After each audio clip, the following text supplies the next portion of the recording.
तो कहानी की शुरुआत होती है एक बहुत ही जबरदस्त और बड़े धमाके के साथ। हमारे सामने एक बंदा बैठा है जो टेबल पर हाथ मारते हुए कहता है, ग्रैंड ड्यूक वॉल्ड्रोवा के साथ तुम्हारी सगाई पक्की हो चुकी है। अब जाहिर सी बात है, सामने खड़ा हमारा मैन कैरेक्टर यह सुनकर पूरी तरह से हैरान रह जाता है। वो आदमी आगे बोलता है, तुम अच्छे से जानते हो कि इसका क्या मतलब है ना? यहां एंट्री होती है हमारे मैन कैरेक्टर की, जिसका नाम है फेडर ओस्नोवा। बेचारा बिल्कुल सन्न खड़ा है क्योंकि उसके लिए an engagement to the grand duke, यानी ग्रैंड ड्यूक से सगाई की बात सुनना कोई आम बात नहीं थी। किसी भी नोबल यानी रईस खानदान के इंसान के लिए इन शब्दों का सीधा सा मतलब था, मौत की सजा। अब हमारे हीरो फिरदा के पास अपनी जान बचाने के लिए सिर्फ दो ही रास्ते बचे थे। पहला चॉइस तो यह था कि वो इस सगाई के लिए साफ मना कर दे, लेकिन अगर वो मना करता तो उसे अपने ही परिवार से हमेशा के लिए बाहर निकाल दिया जाता। और दूसरा चॉइस ये था कि वो इस रिश्ते को एक्सेप्ट कर ले, लेकिन अगर वो इसे एक्सेप्ट करता तो उसे बेरहमी से टुकड़ों में काट दिया जाता। यानी दोनों ही तरफ से उसकी लाइफ खतरे में थी। लेकिन इन सब मुसीबतों के बीच फेडा आखिर चाहता क्या था? वो मन ही मन सोचता है कि आखिर उसकी किस्मत उसे कहां ले जा रही है। तो पिछली बात पर वापस आई तो हमारे हीरो फेडा की ख्वाहिश बहुत ही छोटी थी। वो बस इस फैमिली का एक असली हिस्सा बनना चाहता था, लेकिन उसकी किस्मत ही खराब थी। वो एक नाइटली यानी योद्धाओं के खानदान का तीसरा बेटा था, जो एक रखैल कॉन्क्यूबाइन चारों से पैदा हुआ था, और ऊपर से उसकी बॉडी बहुत ही ज्यादा कमजोर फ्रेल थी। उसे ग्राउंड में पसीना बहाते और भागते हुए देखकर वहां के लोग बातें बनाने लगते हैं कि देखो, थर्ड यंग मास्टर आज फिर से ट्रेनिंग कर रहे हैं। लेकिन तभी पीछे खड़े नौकर उसका मजाक उड़ाते हुए आपस में फुसफुसाते हैं कि अरे, इस सब का फायदा क्या है? इसने इतने सालों में 1% प्रोग्रेस नहीं की है। वो कहते हैं कि जरा इसे देखो, कोई टैलेंट न होने के बाद भी कैसे फालतू में स्ट्रगल किए जा रहा है। सच कहें तो फरदा की साइड लेने वाला या उसका साथ देने वाला कोई भी नहीं था, लेकिन फिर भी उसने यह सब चुपचाप बर्दाश्त किया। वो थक कर चूर होने के बाद भी हार नहीं मानता और सोचता है कि अगर मैं बस कोशिश करता रहूं और लगातार कोशिश करता रहूं।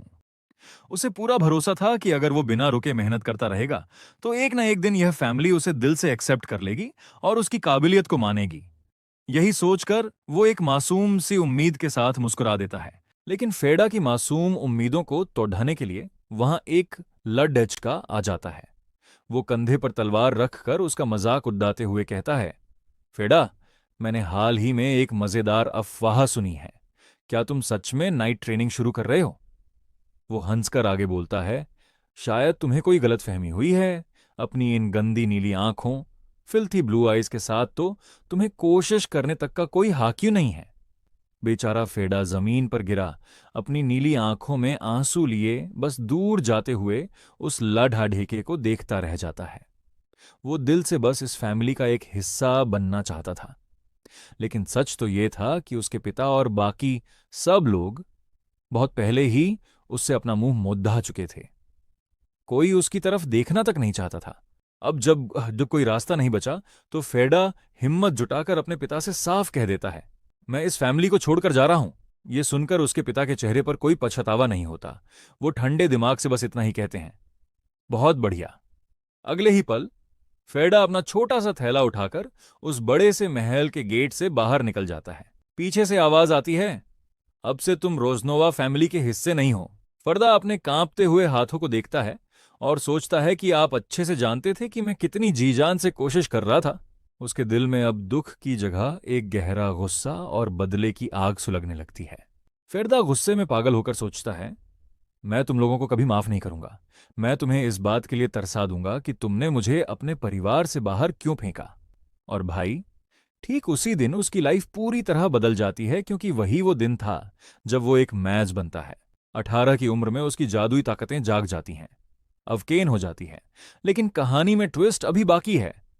जब वो मैजिक सीखने जाता है तो बाकी के चेले अप्रेंटिसेस उसे धक्का देकर गिरा देते हैं और उसका मजाक उड़ाते हुए कहते हैं, तुम इस उम्र में मेज बनना चाहते हो? बाकी स्टूडेंट्स के मुकाबले फेडा ने बहुत देर से शुरुआत की थी।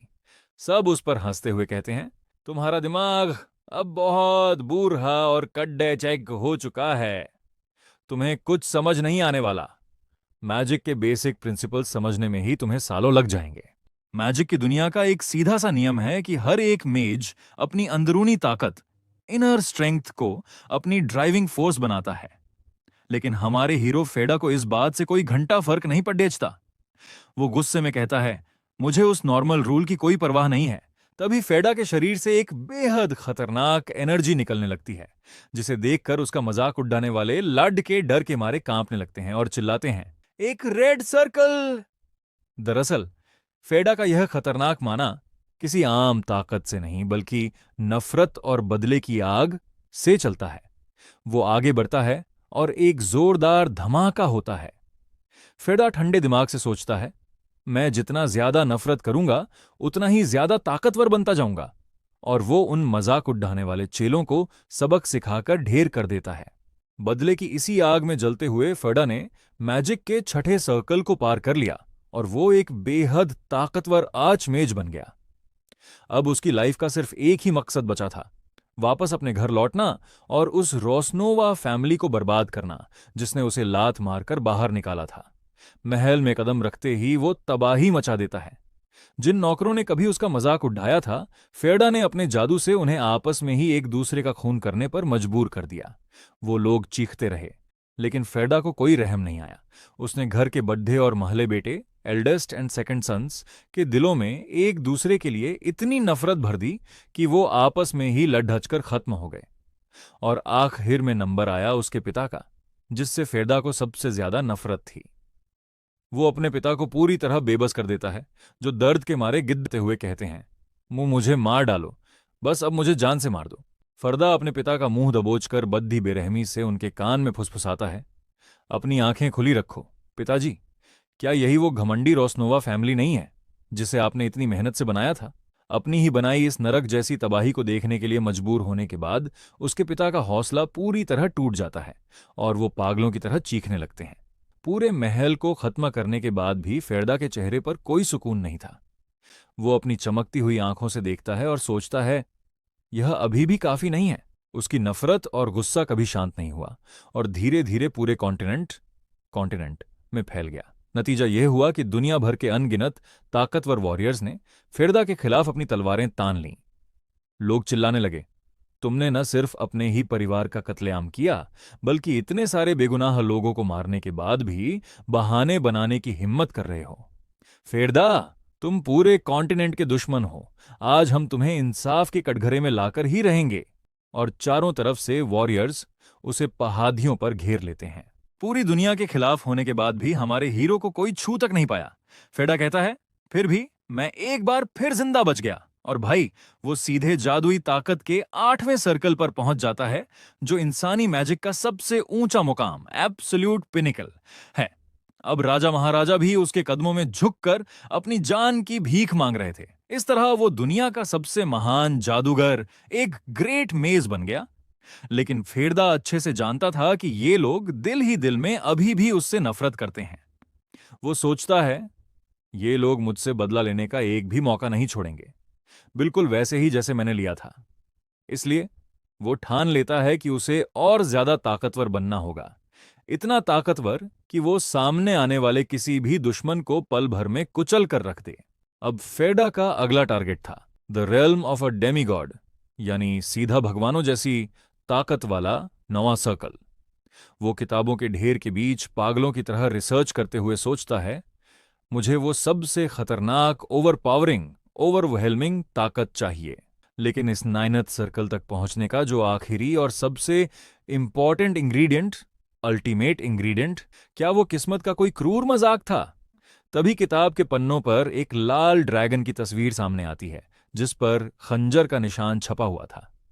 दरअसल नाइनथ सर्कल की जादुई ताकत हासिल करने के लिए फेडा को किसी और का नहीं, बल्कि द रेड ड्रैगन सोवेरेन वॉल्ड्रोवा का दिल चाहिए था। वही ड्रैगन जिससे कहानी की शुरुआत में उसकी सगाई तय की जा रही थी। पहाड़ों के बीच रात के अंधेरे में फेडा ड्रैगन के इलाके में पहुंच जाता है। वो कहता है, किस्मत सच में बहुत अजीब खेल खेलती है। और भाई, वहां उसके सामने होता है वो विशाल और खतरनाक लाल ड्रैगन। ड्रैगन की भारी आवाज गूंजती है, कभी सोचा नहीं था कि जो शख्स हमारा मंगेतर, फियांसे बनने वाला था, वही आज हमारी जान लेने यहां चला आएगा। इस भयानक लड़ाई में फेरदा के मुंह से खून बहने लगता है, लेकिन वो अपने दांत भींचकर गुस्से में चिल्लाता है, जुल्मी ड्रैगन वोल्ड्रोवा, बेहतर यही होगा कि तुम चुपचाप मेरे हाथों से मर जाओ। इस पर वो ड्रैगन अपनी जलती हुई आंखों से फेरदा को देखता है और बड्ढे रौब से कहता है, हम अच्छे से जानते हैं कि दुनिया हमें एक जालिम तानाशाह टायरेंट कहती है। वो विशाल लाल ड्रैगन आगे फेरदा से सवाल करते हुए पूछता है, लेकिन हमें ये बताओ कि आखिर क्यों? तुम्हारे पैदा होने से पहले से लेकर आज तक हमने कभी इंसानों को अपना चेहरा तक नहीं दिखाया। हम इंसानी दुनिया से बहुत दूर हमेशा यहीं रहे हैं। फिर ऐसी कौन सी दुश्मनी है जो तुम्हें हमारे खिलाफ इतनी नफरत से भर रही है? यह सुनकर फेरदा का खून खौल उठता है। वो गुस्से से अपनी आंखें बड्डी करके चिल्लाता है, तुमने कुछ नहीं किया। तुम ही मेरे सारे दुखों की रूट हो। एक मंगेतर फियांसे ढूंढने के तुम्हारे इसी बेवकूफाना लालच की वजह से मुझे मेरे अपने ही परिवार से लात मारकर बाहर निकाल दिया गया था। लेकिन ड्रैगन उसकी बात सुनकर हैरान रह जाता है और बहुत ही शांति से पूछता है, क्या वो सच में हमारी गलती थी? फिरदा गुस्से में पागल होकर चीखता है, हाँ, एक खूंखार ड्रैगन होकर इंसानी साथी ह्यूमन कंपेनियन की मांग करना, तुम्हारा वो लालच ही तुम्हारा सबसे बड़ा गुनाह है। तुम्हारे उसी लालच ने मेरी जिंदगी को नरक बना दिया। क्या तुम्हें इस बात का अंदाजा भी है? यह सुनकर वो ड्रैगन अपने पंजे को सिकोड़ देता है और बहुत ही शांत आवाज में कहता है, अच्छा, तो ऐसी बात है। तभी ड्रैगन का रिएक्शन देखकर फेडा हैरान रह जाता है और मन ही मन सोचता है, अभी जो हुआ वो क्या था? लेकिन वो तुरंत संभलते हुए कहता है, खैर, तुम्हारी इन फालतू बातों की वजह से मुझे अपना माना इकट्ठा करने का पूरा टाइम मिल गया। फेडा अपनी आखिरी और सबसे खतरनाक पावर चार्ज करते हुए सोचता है, बस अब एक आखिरी वार, वन फाइनल ब्लो, और सब खत्म। लेकिन तभी वो विशाल ड्रैगन चमकती रोशनी के बीच खड्डा होकर कहता है, हाँ, अब हम सब कुछ अच्छे से समझ गए हैं। फेडा जैसे ही अपना आखिरी वार करने के लिए जादुई सर्कल एक्टिवेट करता है, तभी कुछ ऐसा होता है कि उसके होश उड़ जाते हैं। वो हैरान होकर चिल्लाता है, वो अगले ही पल उसके चेहरे पर किसी के खून के छींटे आकर गिरते हैं।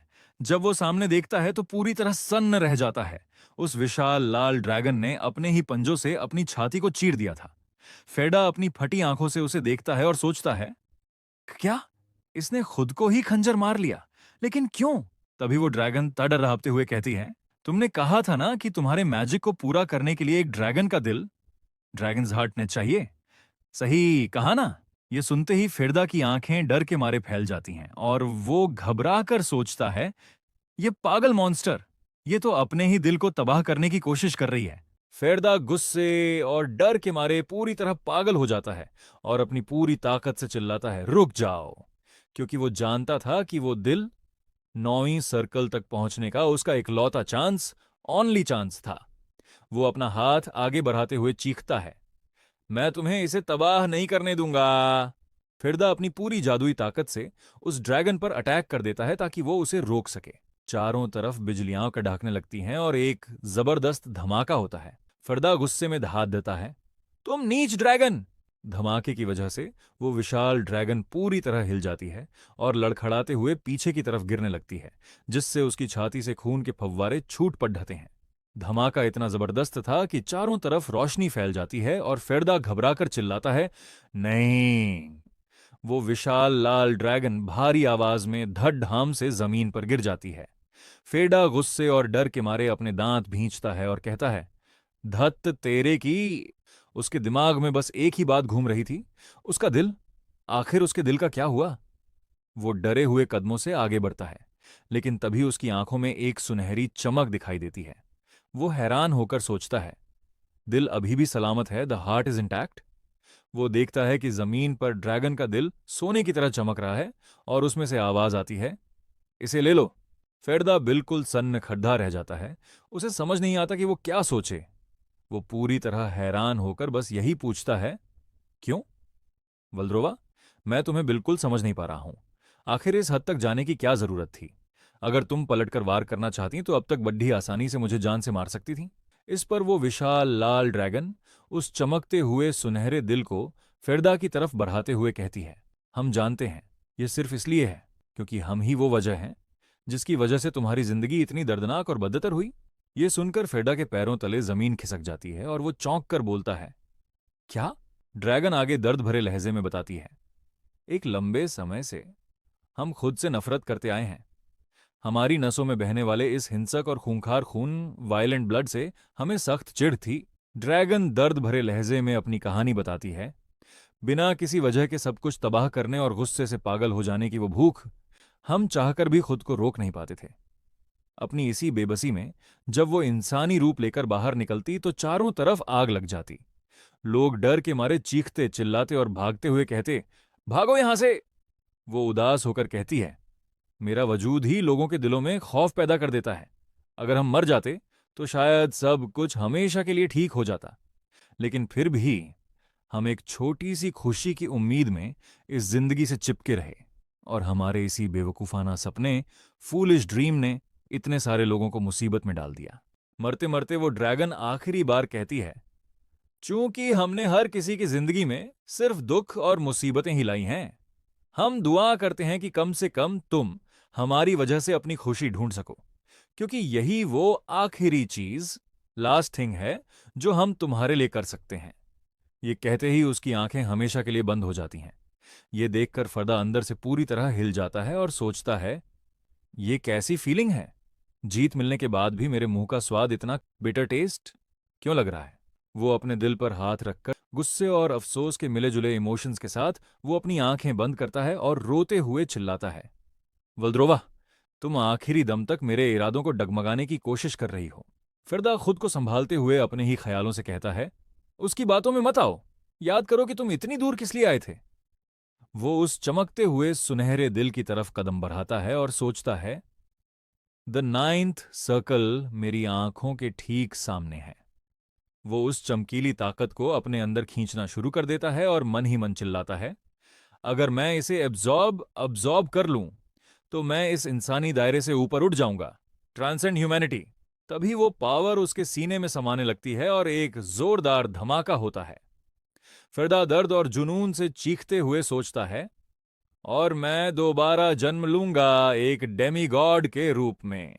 और फेडा एक अजीब से अंधेरे स्पेस में पहुंच जाता है। वो पूरी तरह हैरान होकर सोचता है, क्या ये क्या हो रहा है? वो हवा में तैरते हुए खुद को देखता है और परेशान होकर कहता है, मैंने पक्का उस ड्रैगन का दिल ही एब्जॉर्ब किया था, लेकिन फिर भी मुझे ऐसा क्यों लग रहा है जैसे मैं किसी कभी न खत्म होने वाली गहरी खाई, एंडलेस एबिस में गिरता जा रहा हूं। तभी उसे अंधेरे में लाल बालों वाली ड्रैगन का अक्स दिखाई देता है। फिरदा घबराकर सोचता है, क्या यह उसके दिल को अपने अंदर समाने का कोई साइड इफेक्ट है? फिरदा उस गहरे अंधेरे में महसूस करता है और सोचता है, यह दिल को झकझोर देने वाले इमोशंस, ओवरवेलमिंग इमोशन। तभी अचानक उसकी आंखों के सामने एक तेज रोशनी चमकती है। फेडा पूरी तरह हैरान होकर अपनी आंखें बड्डी कर लेता है और सोचता है, क्या यह सब वल्द्रोवा का है? वो घुटनों के बल नीचे गिर पड़ रहा है और उसके मुंह से बस इतना ही निकलता है, दरअसल दिल को एब्जॉर्ब करते ही उसे ड्रैगन की सारी यादें और फीलिंग्स दिखने लगी थीं। फेडा कांपते हुए सोचता है, मैंने सब कुछ देख लिया। एक ऐसा गहरा और सदियों पुराना दर्द, डीप एंशिएंट डिस्पेयर, जिसके सामने मेरा अपना दुख तो कुछ भी नहीं था। रोशनी के उस घेरे में उसे ड्रैगन का अक्स दिखता है और वो समझ जाता है कि वो एक बेहद खूबसूरत और अकेली आत्मा, ब्यूटीफुल लोनली सोल थी, जिसने इस बेरहम दुनिया को फिर भी गले लगाने की कोशिश की। और उसके मुकाबले फेरदा का गुस्सा और नफरत बहुत छोटी थी। फेरदा को अपनी नफरत अब पूरी तरह घटिया और बकवास, अटरली पैथेटिक लगने लगती है। वो अपने बालों को पकड़ डचकर फूट फूट कर रोने लगता है और खुद से पूछता है, आखिर ये मैंने क्या कर दिया? वो ऐसी क्या चीज थी जिसे मैं इतनी शिद्दत से पाना चाहता था? क्या एक ग्रेट मेज बनना, अपना बदला, रिवेंज लेना, या फिर एक डेमियो गॉड बनना? तभी अंधेरे में उसे अपने बचपन का एक सीन दिखाई देता है। वो नन्हा सा मासूम फेडा टेबल पर बैठकर क्रेयॉन से एक ड्राइंग बना रहा होता है। उसे याद आता है कि वो तो बस एक सिंपल सी फैमिली बनाना चाहता था और सुकून से जीना चाहता था, लाइव इन पीस। अपनी असली चाहत को याद करके फिरदा का दिल पूरी तरह टूट जाता है और वो रोते हुए बस एक ही नाम पुकारता है, वल्ड्रोवा। फिरदा खिड़की के पास बैठी वल्ड्रोवा को याद करते हुए उदास मन से सोचता है, क्या तुम्हारा भी वही सपना था जो मेरा था? लेकिन अगले ही पल वो कड़ड़ीवाहट से खुद से कहता है, कितना बेकार और फालतू, फ्यूटिल है ये सब सोचना। वो मेरे ही हाथों पहले ही मर चुकी है। अब इन सब बातों का क्या मतलब रह जाता है? बेचारा फिरदा रोते हुए उस मरी हुई ड्रैगन के पास घुटनों के बल बैठ जाता है। लेकिन भाई साहब, तभी उसे याद आता है कि एक 9 सर्कल मेज दुनिया का सबसे ताकतवर जादू कर सकता है, सिर्फ एक सिंगल स्पेल। अगले ही पल उसके कदमों के नीचे एक और जादुई सुनहरा सर्कल एक्टिवेट हो जाता है। चारों तरफ से रोशनी की लपटें उठने लगती हैं। फिरडा एक गहरी सांस लेता है और अपनी आंखें बंद करके कहता है, आहा, सब कुछ मतलबहीन, मीनिंगलेस है। अंधेरे के बीच किसी की आवाज गूंजती है और भाई अचानक फिरदा अपनी आंखें पूरी तरह खोल देता है। वो हैरान होकर चारों तरफ देखता है और सोचता है, मैं कहाँ हूं? तभी सामने से एक कड्डे अछिचिक आवाज आती है, बेकार लड्डचके, जब तुम्हारे पिता तुमसे बात कर रहे हैं तो क्या तुम दिन में सपने देख रहे हो? फेडा सामने बैठे उस आदमी को देखकर दंग रह जाता है और सोचता है, एरेम्बल ट्रुस्नोवा, यह आदमी तो पाई पाई के लिए तरसकर मर चुका था। तो क्या आज का दिन वही दिन है? तभी उसके पिता टेबल पर हाथ मारते हुए वही पुरानी बात दोहराते हैं, ग्रैंड ड्यूक वॉल्ड्रोवा के साथ तुम्हारी सगाई पक्की हो चुकी है। मैं उम्मीद करता हूं कि तुम इसका मतलब अच्छे से समझते हो। फेडा अपना सिर झुकाए बस सुनता रहता है। पिता आगे कहते हैं, अगर तुमने इस सगाई से मना किया तो यह फैमिली तुम्हें। तभी फेडा के दिमाग में एक प्यारी सी मुस्कुराहट कौंधती है। वो राहत की सांस लेते हुए सोचता है, आ और वो मुस्कुराते हुए एक मजबूत कदम आगे बढ़ा देता है। फिदा मन ही मन मुस्कुराते हुए सोचता है, मैं सच में वापस लौट आया हूं, आई रियली रिटर्न्ड। और अपने पिता की आंखों में आंखें डालकर सीधे कहता है, मैं समझ गया। यह सुनकर उसके पिता भी हैरान रह जाते हैं कि इस लड़के का एटीट्यूड अचानक कैसे बदल गया। फर्डा अपने मन में ठान लेता है, मैं इस बार भागूंगा नहीं। उसकी आंखों के सामने उस लाल ड्रैगन की तस्वीर आ जाती है। वो बिना किसी डर के अपना हाथ अपने सीने पर रखता है और बहुत ही शालीनता से साफ साफ शब्दों में कह देता है, ग्रैंड ड्यूक वल्द्रोवा के साथ ये सगाई, मैं इसे औपचारिक रूप से स्वीकार करता हूं। ऐसे ही और भी डीप डाइव्स के लिए उस सब्सक्राइब बटन को दबा देना। थैंक्स फॉर वॉचिंग और मिलते हैं अगले चैप्टर में।